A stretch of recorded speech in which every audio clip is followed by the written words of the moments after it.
सावण मंगलम भगवान वीरमंगलम तमो गणी मंगल मुकुंदादेव जैन धर्मोस्तु मंगलम सर्व मंगल मांगल्यम सर्व कल्याण कारकम प्रधानम सर्वधर्माणाम जैनम जयतु शासनम समय समय साराय स्वानुभूत्या चकास्ते चित स्वभावाय भावाय सर्वभावांतर्चिदे वंदितु सर्व सिद्धे धूमचलमणोऽयं गतिं पत्ते वोच्छामि समय पावड़ मणिमो सुध केवली मणिदम। फिर से मैं शारजी ग्रंथ अपने स्वाध्याय में कोर्स के अंदर अपन लोग सर्व विशुद्ध ज्ञान अधिकार पढ़ रहे हैं। ज्ञान सर्व विशुद्ध है। सर्व विशुद्ध माने चारों तरफ से शुद्ध है, कहीं से भी अशुद्धता उसके अंदर है ही नहीं। हमें लगता है ज्ञान तो अशुद्ध है भैया, है, और ज्ञान तो देखो मति ज्ञान है, शुद्ध ज्ञान है, विवाह पर्याय है। लेकिन आचार्य देव कहते हैं कि ऐसा नहीं है।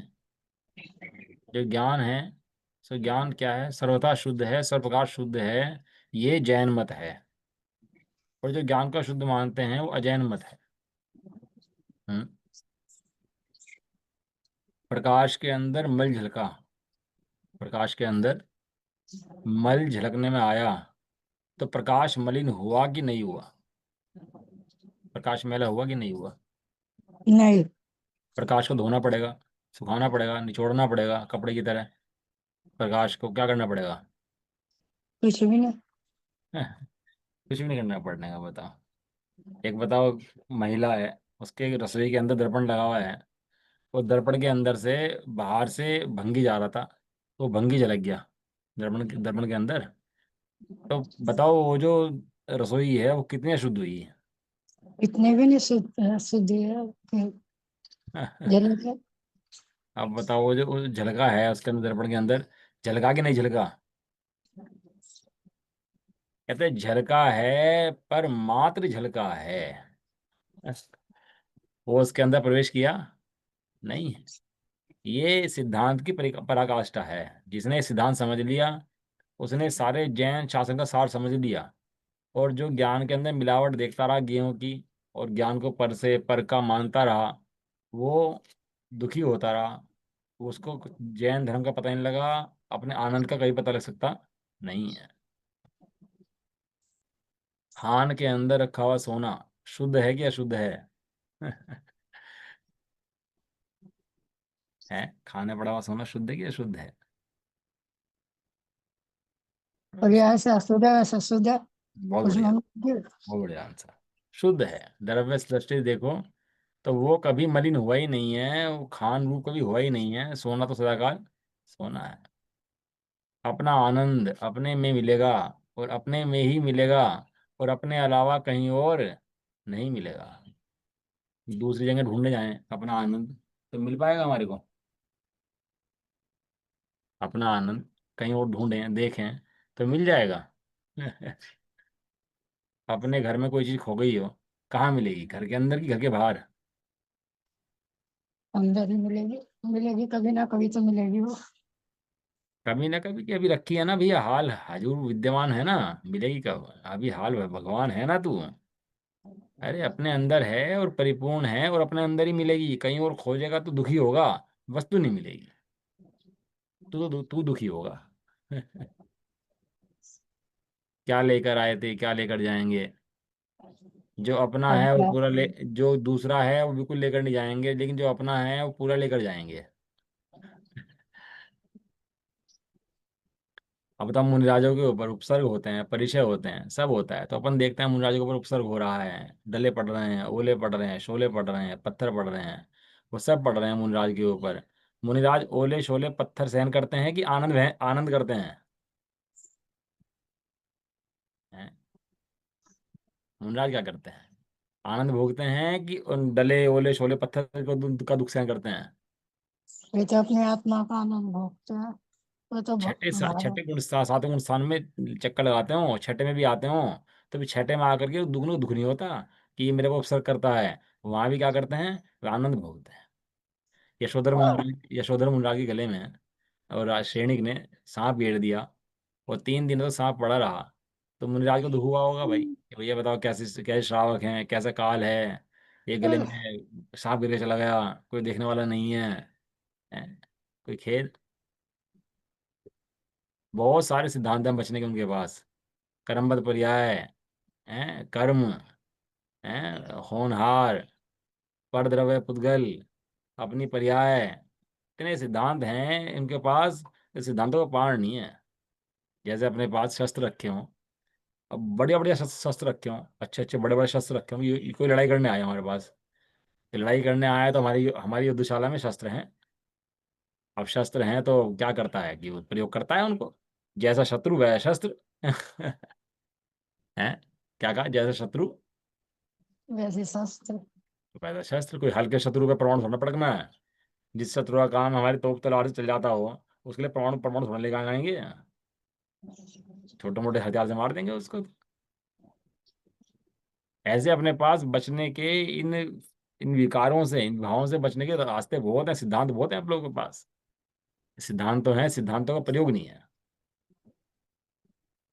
किसी के पास आयुधशाला तो हो, लेकिन शस्त्रों का प्रयोग ना करता हो। शस्त्रों में जंग लग गई, पुराने पड़ गए। ये बात पता लग गई शत्रु सेना को कि भैया इसके शस्त्र हैं, इनमें जंग लग गई है, इनमें ना कुछ भी है नहीं दम वम। और शत्रु आक्रमण कर दे, और वो कहीं पे शस्त्र निकालो, तो क्या होगा? भाई तेरे शस्त्रों के अंदर जंग लगी पड़ी है, तेरे शस्त्र तो बेकार हुए पड़े हैं। क्यों? क्योंकि तूने प्रयोग करा ही नहीं उनका। पता होगा आपको, सेना सैनिक अभ्यास करते रहते हैं, सेना के हथियारों से अभ्यास करते रहते हैं। क्यों अभ्यास करते रहते हैं?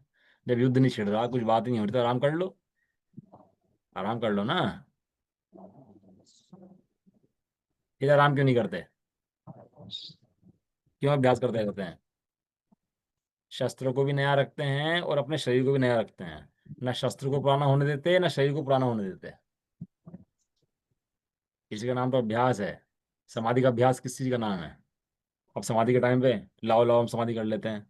अरे तेरे शस्त्रों में जंग लगी पड़ी है, तेरे उपयोग में जंग लगी पड़ी है। क्यों? कि तूने उपयोग के अंदर ज्ञान का अभ्यास तो किया ही नहीं है। तूने उपयोग को शास्त्रों में लग तो लगाया ही नहीं है। उपयोग को तो विषय भोगों में खराब करा है पूरे दिन। तो क्या पकड़ लिया उसने? क्या पकड़ लिया? जंग पकड़ ली उसने। जंग में राग की जंग पकड़ ली उसने। और शस्त्रों को प्रयोग करता रहता, अपने शरीर को हिलाता रहता, तो कदाचित युद्ध से जीतता। लेकिन जो प्रमादी बैठा है, शस्त्रों में जंग लगा दी जिसने, वो कैसे जीतेगा ये बताओ ना आप। समझ में आ रहा है आंटी? मंजुला जी, वीर, समझ में आ रहा है? समझ में आ रहा भैया। अब उपयोग को तो शास्त्रों में समर्पित किया ही नहीं है, उपयोग को तो शास्त्रों में लगाया ही नहीं है, चिंतन किया नहीं है, अभ्यास किया ही नहीं है। अब मरण काल आ गया। तो मरण काल आ गया तो क्या करेगा?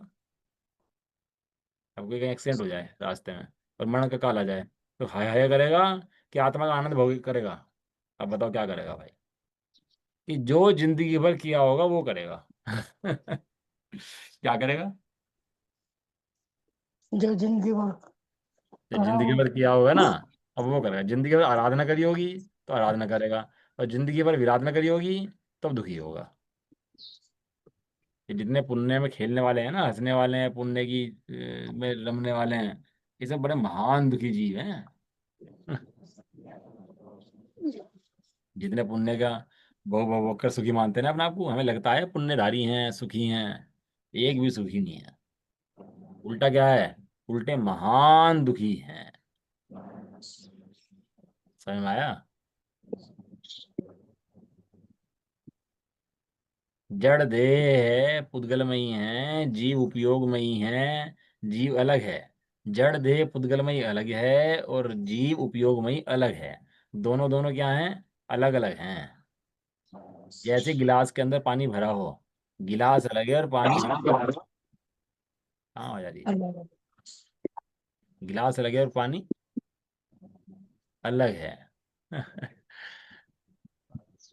लेकिन लगता है ऐसा है कि दोनों एक में एक होगी है, शरीर और आत्मा एक होगी है। कोई व्यवस्था है? कोई लोक में ऐसे जो कोई भगवान है जो दोनों को मिलकर एक बना दे? एक कृष्ण के बारे में, लीला के बारे में वर्णन कर रहा था, कोई अन्यमति था। तो वो कह रहा है कि जितने दुनिया में जीव हैं सबके शरीर अलग हैं और आत्मा अलग है। एक कृष्ण ऐसे हैं जिनका आत्मा और शरीर एक ही है। संभव है?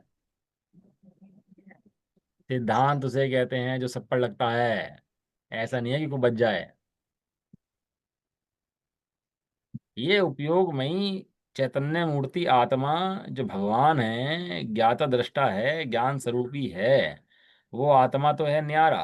और जो शरीर है, ये देह पुद्गलमयी है, जड़ है, अचेतन है, नाशवान है, ये है न्यारा।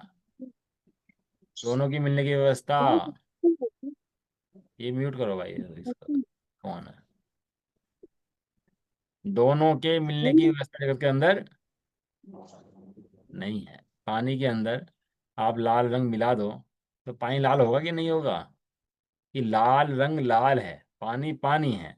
पानी लाल हुआ नहीं है और लाल पानी हुआ नहीं है। और दोनों अलग हो सकते हैं, क्योंकि अलग थे तो अलग हो सकते हैं। मात्र एक समय में एक दिखाई देते हैं, लेकिन एक हुए नहीं है। ये शरीर और आत्मा एक दिखाई देते हैं, एक हुए नहीं है। इस जड़ पुद्गलमयी देह से उपयोग भिन्न है। जड़ पुद्गलमयी देह से उपयोग भिन्न है। राग घटता बढ़ता है, आता जाता है, तो उपयोग घटता बढ़ता नहीं है। और उपयोग तो वही का वही रहता है। पता है आपको? नहीं पता? क्यों जी? जो उपयोग है, जो ज्ञान दर्शन उपयोग है, वो घटता बढ़ता नहीं है, कहीं से आता जाता नहीं है। वो कौन है? वो शुद्ध आत्मा है। वो ना घटता ना बढ़ता, ना आता ना जाता। और राग घटता है, बढ़ता है, आता है और जाता है। ये शरीर का जो टिकना है ना, वो भोजन से है। लेकिन आत्मा का टिकना जो है ना, वो उपयोग से है। शरीर जो टिकता है भोजन से, आयु क्रम से, इनसे चलता है ना ये शरीर तो। शरीर के टिकने का आधार क्या है? भोजन ले लो, आयु क्रम ले लो, और ले लो जो लेना हो इसके बारे में। पौदारिक शरीर है, जो भी है, टिकता है इससे। लेकिन आत्मा, आत्मा अपने भगवान स्वभाव से टिकता है। ये भगवान है सो ही आत्मा है। जो जानता है सो भगवान है। जो जाननहार है सो ही भगवान है। इस जाननहार की पहचान इसके लक्षणों से करो। इससे करो, इसके लक्षणों से करो। मुर्दे की भांति मत सुनो। क्या कह रहे? मुर्दे की भांति मत सुनो।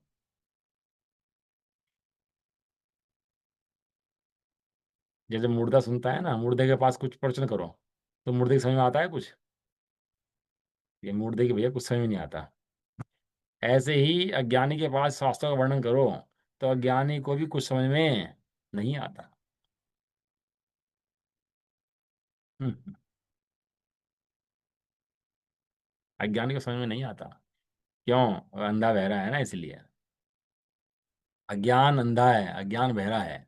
भले ही वो मानता हो मैं सुनता हूँ, मैं बोलता हूँ, मैं देखता हूँ, लेकिन अज्ञान में ना सुनता है, ना देखता है, ना बोलता है। आचार्य देव तेरे गुण दिखा रहे हैं, एक एक गुण दिखा रहे हैं। कैसे गुण दिखा रहे हैं? तेरे, तेरी क्वालिटीज बता रहे हैं। तू श्रद्धान, ज्ञान, सुख, वीर्य, आनंद, आनंद वाला परम पिता परमात्मा है, ये तो दिखा रहे हैं। और तू है दोष देखे जा रहा है। मैं राग वाला हूँ, मैं हीन हूँ, मैं मन वाला हूँ, मेरे परिणाम खराब हो रहे हैं, मेरे ऐसा। आचार्य देव गुण बताए नहीं थक रहे, और तू दोष देखे नहीं थक रहा है। आचार्य देव गुण बताए जा रहे तेरे।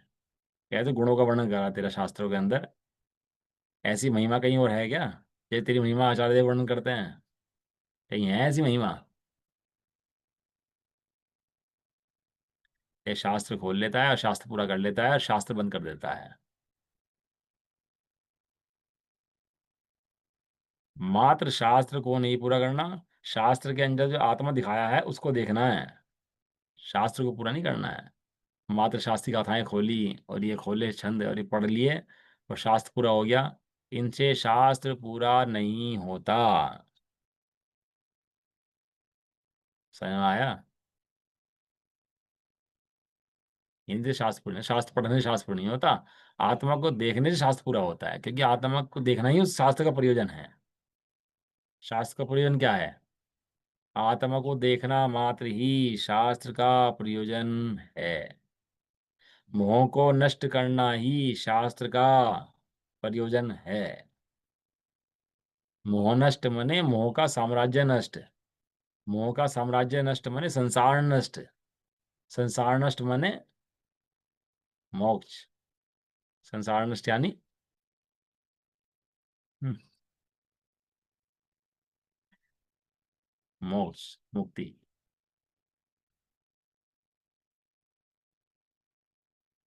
मोह को पालने से मोह बढ़ता है, और मोह का भाव करने से मोह का भाव हो जाता है। आत्मा को देखने से मोह का तुरंत ही अभाव हो जाता है।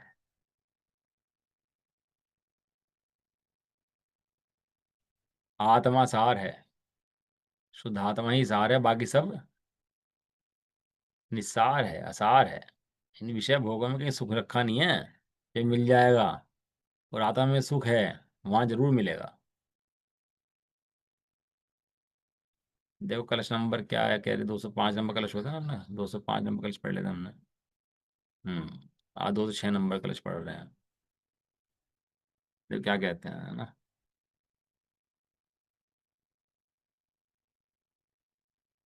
आगे की गाथाओं में कर्ता अन्य है और भोक्ता अन्य है। पहले वाला क्या करता? पहले वाला क्या करता, ना मैं करता हूँ ना भोगता हूँ। मैं ना करता ना भोगता, कौन था वो? तो सांख्यमति, निश्चयवादी। ये सारे कोई ना कोई भास खड़ा हुआ है इनके अंदर। क्या मानते हैं? ना मैं करता हूँ ना मैं भोगता हूँ। तो उससे पूछा था, भैया करता भोगता है कौन इनका कर्मों का? कर्म तो जड़ पुद्गल हैं, वही तो करता भोगता है नहीं। तो स्वयं करता है और मना करता है। हम्म, तो कहते तो मिथ्या दृष्टि है। अब दूसरा नया खड़ा हुआ, वो कहता है करता तो कोई अन्य है और भोगता कोई अन्य है। करता कोई है, भोगता कोई और है। हैं? जैसे अपराध किसी ने किया और जेल कोई और गया। बताओ वही व्यक्ति जेल गया कि कोई दूसरा व्यक्ति जेल गया? अपराधी जेल गया कि जिसने अपराध नहीं किया था वो जेल गया?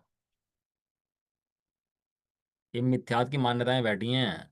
जो सोचता है ना मैं कर्म करता हूँ मुझे फल नहीं मिलेगा, ये सब उसकी मान्यताएं हैं। कर्म करता कोई और है, भोगता कोई और। पाप करो आज तो बैठ करके, अरे जो भोगेगा भोग लेगा, हमें क्या फर्क पड़ता है। जब वो तो दिमाग देख लेंगे, भाई तो नरक चला जाएगा। अरे देख लिया, नरक वरक बहुत देखे हैं। चले जाएंगे नरक में भी, जाके क्या हो जाएगा वहां पर भी। तुम तो करो, खाओ पियो ऐश करो, ये है करता अन्य और भोगता अन्य। कर्जा लो और मजा करो, तो भोगेगा कौन? कि जो भोगेगा भोग लेगा। तो पता होगा विदेशों में जो बड़े लोग मरते हैं ना, तो बच्चों के सिर पर कर्जा छोड़ के मरते हैं। और जो अपने यहाँ कोई मरता है ना, तो बच्चों के पास प्रॉपर्टी छोड़ के मरता है। ये थोड़ा फर्क है विदेश संस्कृति में और भारतीय संस्कृति में। वे लोग कर्जा ले लेकर भोग भोगते रहते हैं, और अपन लोग भोग नहीं भोगते, अपन लोग इकट्ठा करते हैं। इसलिए अपन लोग शांति से रहते हैं, वे लोग अशांत रहते हैं। है क्वालिटीज अपने। फिर पत्नियां बदलते रहते हैं, पति बदलते रहते हैं। हमारे यहाँ व्यवस्था नहीं है ऐसी। अपनी संस्कृति में खास बात है ये। इसलिए संस्कृति की सुरक्षा संपत्ति की सुरक्षा है। जो संस्कृति नष्ट करता है वो संपत्ति नष्ट करता है।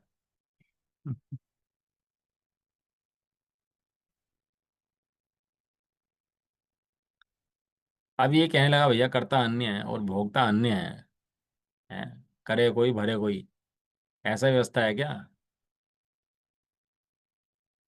आप करे कोई फल कोई और भोगे, आप करे फल दे अन्य तो स्वयं किए निष्फल होते हैं। अपने कर्म किए स्वयं को ही सुख दुख देते हैं। अपने किए हुए कर्म अपने को ही सुख दुख देते हैं, कि और सुख दुख जरूर देते हैं। अपने किए हुए कर्म फल दूसरे को सुख दुख देते नहीं है, बिल्कुल नहीं देते। और अपने को जरूर देते हैं। और ये कोई माने कि भाई तुम तो मस्ती करो, खाओ पियो, क्या रखा है, आलू खाओ रात को, खाओ दिन, खाओ रात खाओ, क्या फर्क पड़ रहा है? किसने देखा स्वर्ग नरक नरक? हम्म? ऐसा मानने वाले क्षणिकवादी बौद्धमतियों की सर्वथा एकांत मान्यता में दूषण बताएंगे। आवाज आ रही है मेरी? नहीं आ रही आप लोग? आवाज आ रही है क्या?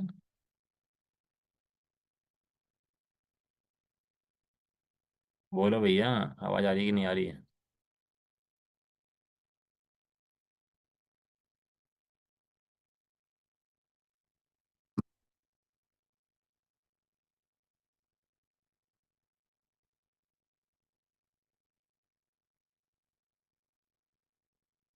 आवाज आ रही है नहीं आ रही है बताओ भाई।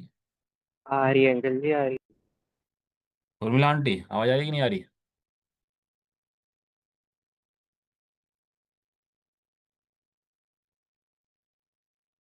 बोलते ही नहीं कोई, पता नहीं क्या बात है।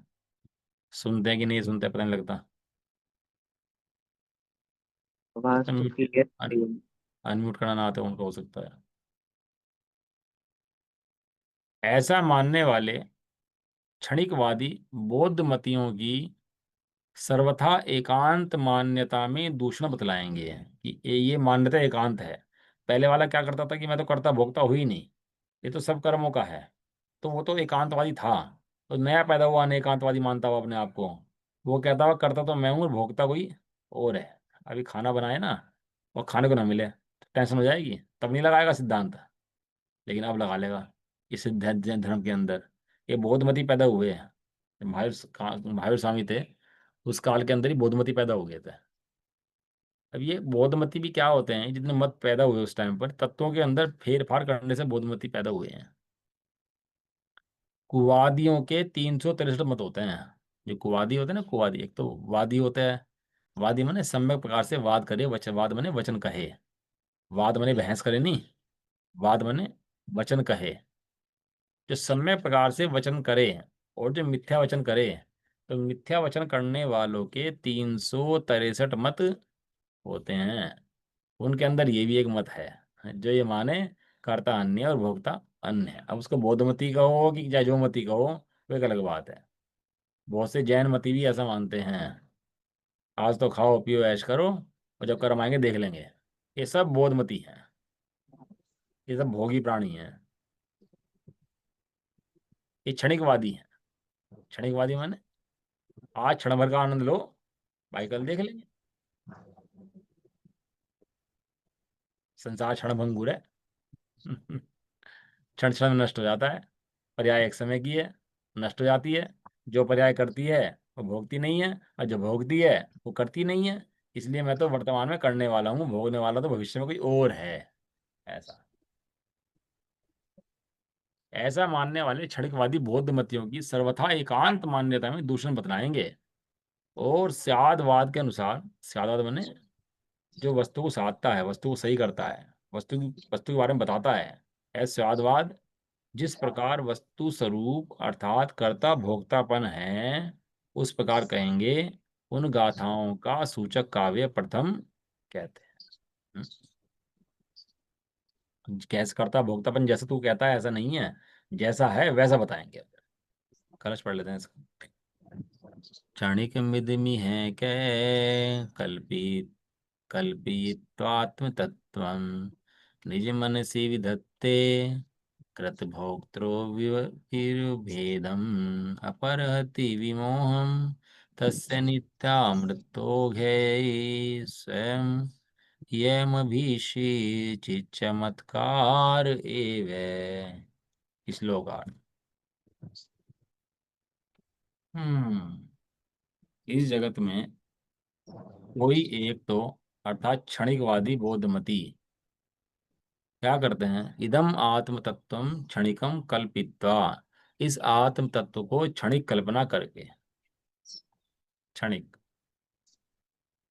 निज मन से अपने मन से कर्त भोक्तृ विभेदम विधत्ते, कर्ता और भोक्ता का भेद मानते हैं, अर्थात कर्ता अन्य है और भोक्ता अन्य है ऐसा मानते हैं। तस्य विमोहम उनके मोह को अर्थात अज्ञान को, अयम चित्त चमत्कार ए स्वयं यह चैतन्य चमत्कार ही स्वयं, नित्यम अमृत ओघे नित्यता रूप अमृत के ओघ समूह के द्वारा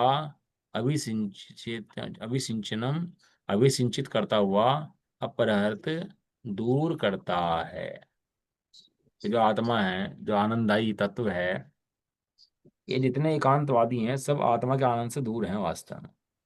ये एकांत कहते ही उसे हैं जो आत्मा को उसके आनंद से दूर कर दे और अपनी कल्पनाओं में धर्म का स्वरूप अन्यथा समझ ले।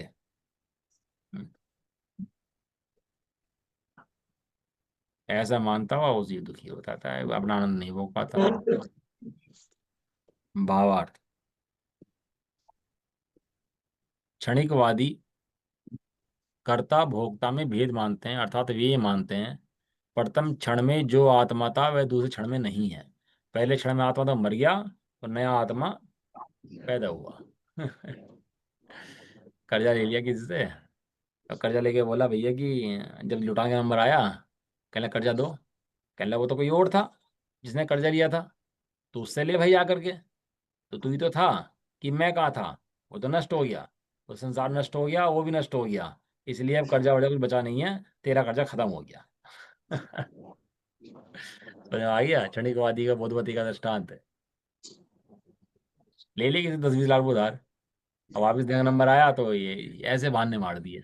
जैसे ये क्षणिकवादी कहता है, संसार क्षणिकवादी है, क्षणिक है, प्रत्येक समय नष्ट हो रहा है, प्रत्येक समय उत्पन्न हो रहा है, ऐसा। अर्थात प्रथम क्षण में जो आत्मा था वह दूसरे क्षण में नहीं है। आचार्य देव कहते हैं हम उसे क्या समझाएं। अब समझाने के लिए समझता नहीं ना भैया कोई बात को, और समझाओ तो समझने तैयार नहीं है। लेकिन चैतन्य का अनुभव करे तो समझ में आए, इसके बिना समझ में आ सकती नहीं है। जितने ज्ञानमती हैं, मूढ़मती हैं, उनके समझ में केवल चैतन्य मूर्ति आत्मा की बात ही आ सकती है, इसके अलावा समझ में आ सकता नहीं। यह चैतन्य ही उसका ज्ञान दूर कर देगा कि जो चैतन्य अनुभव गोचर नित्य है। जितने कुवादी हैं, यदि कुवादी आत्मा का अनुभव कर लें तो कुवादी रह पाएंगे फिर यहाँ? जितने मिथ्या ज्ञानी हैं, मिथ्यामती हैं, जितने अज्ञान हैं, जितने कचाए भोग विषय संस्कार हैं, अगर ये आत्मा का अनुभव कर लें तो जान जाएंगे ना कि आनंद किसे कहते हैं, आनंद कहाँ पर है। जो बिन ज्ञान क्रिया गाहे, जो बिन क्रिया मोक्ष सुख चाहे, जो बिन मोक्ष कहे मैं सुखिया, वह अजान मूढ़न में मुखिया। जो बिना ज्ञान की क्रिया करता रहता है, जानता है नहीं, बस कुछ भी क्रिया करनी शुरू कर दी, कैसे भी शरीर की विवेश धारण कर लिए, उल्टी सीधी क्रियाओं से मोक्ष कैसे होगा। पहले सम्यक प्रकार जाने, फिर क्रिया सम्यक करे, और फिर उससे मोक्ष प्राप्त करे, और उसके बाद सुख स्वरूपी आत्मा को देख करके सुख समझे अपने आप को, और उसके बिना सुख स्वभावी समझे तो कहने लगे भैया तू मूढ़न में मुखिया है, तू मूर्खों का सरदार है। ठीक है रे, सो अजान मूढ़न में मुखिया, तू अजान है, ज्ञानी है, मूर्खों का सरदार है। ठीक है रे, वह चैतन्य ही उसका ज्ञान दूर कर देगा कि जो चैतन्य अनुभव गोचर नित्य है। प्रथम क्षण में जो आत्मा था वह द्वितीय क्षण में कहता है कि मैं जो पहले था वही हूँ। प्रथम क्षण में जो आत्मा था वही द्वितीय क्षण में कहता है कि मैं जो पहले था वही हूँ। इस प्रकार स्मरण पूर्वक प्रतिभिज्ञान आत्मा की नित्यता बतलाता है। प्रतिभिज्ञान मैंने किसी को मार दिया और मार कर कोर्ट में केस पहुंचा, जज साहब ने बोला कि भाई तूने तूने मारा क्या, कहला मैंने नहीं मारा। कि तूने तो मारा भैया, गवाह है इसके, कहला मारने वाला कोई और है और जो मैं खड़ा हूँ वो कोई और खड़ा है। ये है बोध मत। मूर्खों ने ऐसे ऐसे मत चला दिए, और मूर्खों ने ऐसे ऐसे मत मान भी लिए। समझ की बात ये है। प्रतिविज्ञान मैंने जुड़ान रूप ज्ञान, ये जोड़नी छाया होता है ना, ऐसे ही जुड़ान रूप ज्ञान भी होता है। जुड़ान रूप ज्ञान मैंने पूर्व का ज्ञान वर्तमान में जोड़े। जैसे मेरा नाम नवीन है, अब बार बार मुझे क्या आता है, मैं नवीन हूँ, मैं नवीन हूँ, मैं नवीन, तो जुड़ता है ना ये अपने नाम से। तो ये जुड़ान जो होता है इसका नाम प्रत्यभिज्ञान, जो जोड़ता है पूर्व से वर्तमान को, क्या बोलते हैं उसको, प्रत्यभिज्ञान, स्मरण, इसको बोलते हैं स्मरण, है ना, धारणा ज्ञान। इस प्रकार का स्मरण पूर्वक धारणा में यह है कि धारणा में जो पूर्व का विषय आता है उसको प्रतिज्ञान बोलते हैं, जो जोड़ता है पूर्व से धारणा के अंदर। जो धारणा में जोड़ दे ज्ञान को, वर्तमान ज्ञान को पुराने धारणा ज्ञान से जोड़ दे, उसका नाम प्रतिज्ञान है। समझ में आ गया प्रतिज्ञान का मतलब? धारणा में पड़े हुए ज्ञान को, जो पूर्व में पड़ा हुआ है धारणा ज्ञान, उसको वर्तमान पर्याय है, उसको जोड़ दे, उसका नाम प्रतिज्ञान, ये स्मरण से ऊपर जोड़ दे। इस प्रकार क्या पता लगता है कि ये ज्ञान किसका था पूर्व में, ये आत्मा का ही था, अब भी किसका है, आत्मा का ही है। ये आत्मा की नित्यता बतलाता है। इससे क्या पता लगता है कि आत्मा नित्य है, मरा नहीं है। यदि मर जाता तो उसको पुराना कैसे याद आता। मुर्दा पड़ा हो और उससे पूछो भैया तेरी पत्नी कौन है, तेरे बच्चे कौन है, तो बताएगा? कोई मुर्दा पड़ा हो, मर मर गया, और उससे बोलो कि तू इसे पत्नी मानता था, तेरी पत्नी खड़ी है, अब बता। अब बोलेगा वो कि मेरी पत्नी है, मेरे बच्चे हैं? ये ऐसे जीव को मुर्दा मानता है। यहाँ बोधमती कहता है कि जो प्रथम क्षण में था वही मैं दूसरे क्षण में हूं, ऐसा मानना वह तो अनादिकालीन अविद्या से भ्रम है। बोधमती क्या कह रहा? उल्टा कह रहा कि जो प्रथम क्षण में था वो दूसरे क्षण में मैं नहीं हूँ, दूसरे क्षण में तो कोई नया पैदा हो गया, वह मैं नहीं हूँ, दूसरा पैदा हो गया मैं। तो ऐसा मानना वह तो अनादिकालीन अविद्या से भ्रम है। यह भ्रम दूर हो तो तत्व सिद्ध हो और संकलेश, समझ संकलेश मिटे। वो तो कहता है कि ये तो जो तुम कह रहे हो बात गलत बात है, जो मैं कहता हूँ वो सही बात है, लेकिन यह भ्रम दूर करे तो तत्व समझ में आए, वस्तु समझ में आए। उत्पाद व ध्रुव युक्तम सत, और सद द्रव्य लक्षणम। उत्पाद व ध्रुव किसका लक्षण है? वो वस्तु का ही लक्षण है, कोई नई वस्तु पैदा नहीं हुई है, उसी वस्तु की पर्याय पैदा हुई है। उसका उत्तर करते हुए कहते हैं कि हे बोध, तू जो यह तर्क दलील करता है, उस संपूर्ण तर्क को करने वाला एक ही आत्मा है या अनेक आत्मा है? जो तू बात कहता है कि क्षणिकवादी है, क्षणिकवादी है, क्षणिकवादी है, तो जिस समय तू क्षणिकवादी कह रहा है उस समय तू वही है कि नया पैदा हो गया? तेरा आत्मा अनेक बहुत सारे पैदा हो गया कि तेरा एक ही आत्मा है? प्रत्येक पर्याय में नया आत्मा उत्पन्न हो रहा है कि आत्मा वही का वही है? क्यों आंटी, समझ आ रहा? आत्मा तो वही की वही है। वो क्या कह रहा है? नई आत्मा उत्पन्न हो रही है बार बार बार बार बार। हर क्षण मरता है, हर क्षण पैदा हो रहा है। और तेरे संपूर्ण तर्क को एक ही आत्मा सुनता है, ऐसा मानकर तू तर्क करता है। ये संपूर्ण तर्क पूर्ण होने तक अनेक आत्मा बदल जाते हैं, ऐसा मानकर तर्क करता है। हम समझा रहे हैं, उठे क्लास ली शुरू करी, उस समय वही आत्मा, और अब जो आत्मा समझा रहा वो आत्मा, और नया पैदा हो गया क्या? बदल गया कि वही का वही आत्मा है?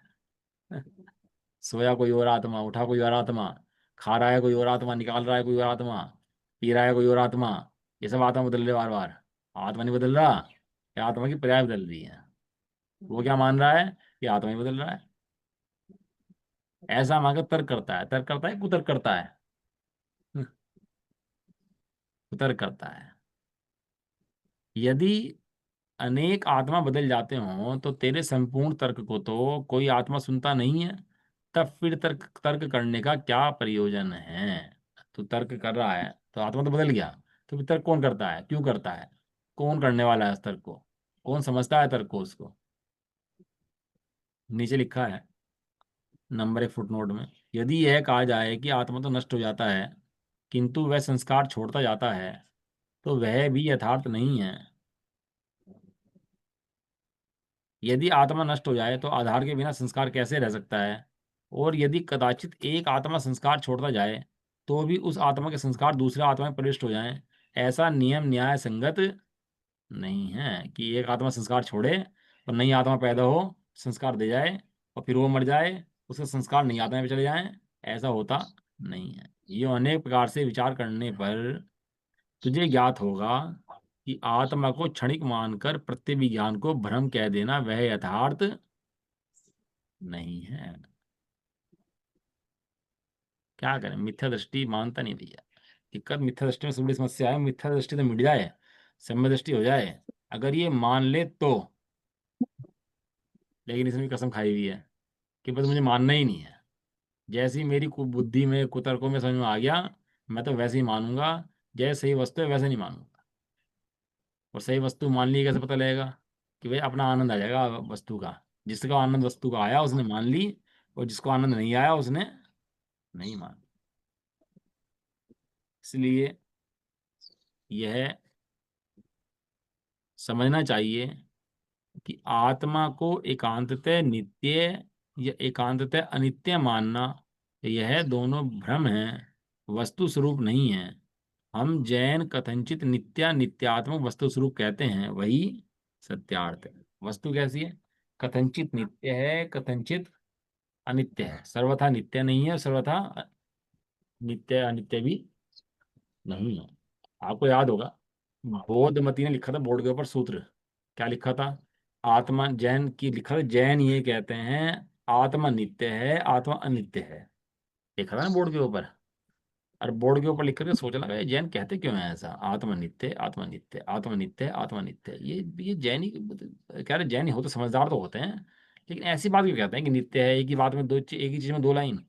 आत्मा नित्य है, नित्य है, नित्य है, नित्य है? तो कंफ्यूज हो गया बहुत ज्यादा, चला गया अंदर। तो अकलंग अकलंग देव ने उठ करके लिख दिया, आत्मा कथनचित नित्य है, आत्मा कथनचित अनित्य है, आत्मा स्यात् नित्य, आत्मा स्यात् अनित्य। क्या शब्द लगाया? क्या? आत्मा नित्य एक है। आदमी मामा मामा है और मूसा है, तो लिख दिया ये व्यक्ति मामा है, ये व्यक्ति मूसा है। तो क्या लग रहा है, मामा होगा या मूसा होगा, दो में से एक होगा। दोनों एक साथ हो सकते हैं? नहीं। दोनों एक साथ क्यों नहीं हो सकते? एक व्यक्ति पिता है, एक व्यक्ति पुत्र है, तो दोनों एक साथ हो सकते नहीं हो सकते? एक व्यक्ति पिता और पुत्र एक टाइम में हो सकते नहीं हो सकता? हाँ, पिता की अपेक्षा पुत्र है, और पुत्र की अपेक्षा पिता है। पिता है। लग गया ना न्याय? तो लग गया ना, किसी अपेक्षा से, किस अपेक्षा से? पुत्र, पिता की अपेक्षा से पुत्र है, और पुत्र की अपेक्षा से बेटा पिता है। है। लग गया ना न्याय, उसके अंदर अपेक्षा लग गई ना। लेकिन व्यक्ति तो व्यक्ति है, ना व्यक्ति पिता है ना व्यक्ति पुत्र है। व्यक्ति की सत्ता व्यक्ति से है, व्यक्ति की सत्ता पितृपने से और पुत्रपने से नहीं है। व्यक्ति अपने आप में स्वतंत्र, ये अपेक्षा। इसे कहते हैं स्वादवाद। वस्तु वस्तु है, वस्तु वस्तु में जाती नहीं है, फिर भी वस्तु में अनेक धर्म हैं, और अनेक धर्म अनेक पर्याय वस्तु के अंदर ही रहती हैं, और वस्तु को खंडित नहीं करती, और वस्तु अखंडित एक रहती है। इसका नाम है स्वादवाद का न्याय, जैन धर्म का न्याय। समझ में आया नहीं आया? चलो अब आगे जो है पूर्ण क्षणिकवाद के युक्ति द्वारा निषेध करते हैं, और आगे की गाथाओं को सूचक श्लोक कहते हैं, ये कलश कहते हैं। अब ये कलश आएगा आगे की सूचना का, आखिरी कलश है इसका गाथाओं का। और इन कलश के अंदर बताएंगे कि आत्मा जो है वो जो है कैसे क्षणिक है और कैसे नहीं है। उस सब बात के बारे में अपन लोग कल चर्चा कर। निज निधि निज में बताई, यह अनंत उपकार है। और उसके लिए जिन्होंने को भंग ना सके। नौवाण होगा।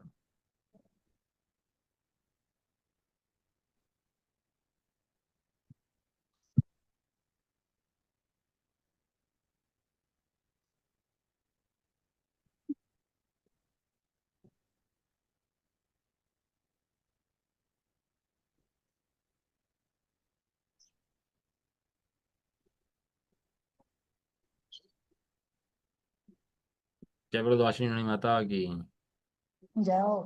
महान जैन धर्म की। जाओ। एक साथ बोलिए, सबको जय जय। जय जय। एंड कर दो क्लास।